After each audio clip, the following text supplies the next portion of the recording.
My name is Ben. I'm a recovered drug addict. Today I'm reading from June 12th, 2021, Grey Book Reflections.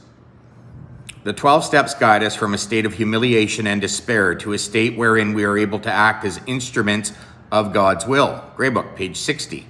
Step 11, lines 7 to 9. The recovery process in Narcotics Anonymous is just that, a process. Unlike the addiction process, it takes work. When we became beaten and arrived at Narcotics Anonymous, humiliated and in desperation, we were forced to surrender. Admitting our powerlessness over the disease was one of our greatest examples to the newcomer. They too can surrender and seek help through Narcotics Anonymous.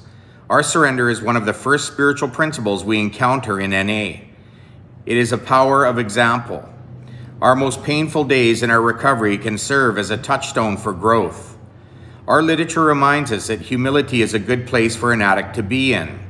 The spiritual principle of anonymity reminds us that we're not doing this on our own.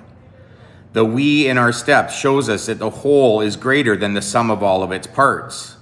As we progress as a result of those steps, we practice these principles in all of our affairs. This process has its results as we practice our traditions, for here is where we take recovery on the road. The process of living the steps is proportional to how we relate and interact with others and the world at large. Surrender and powerlessness are no longer negative aspects. Our basic text states that when we admit our powerlessness and inability to manage our own lives, we open the door for a power greater than ourselves to help us. In this moment, we will submit to God's will for us, no matter how painful it may be. The hope is that we can always help someone else with our experience.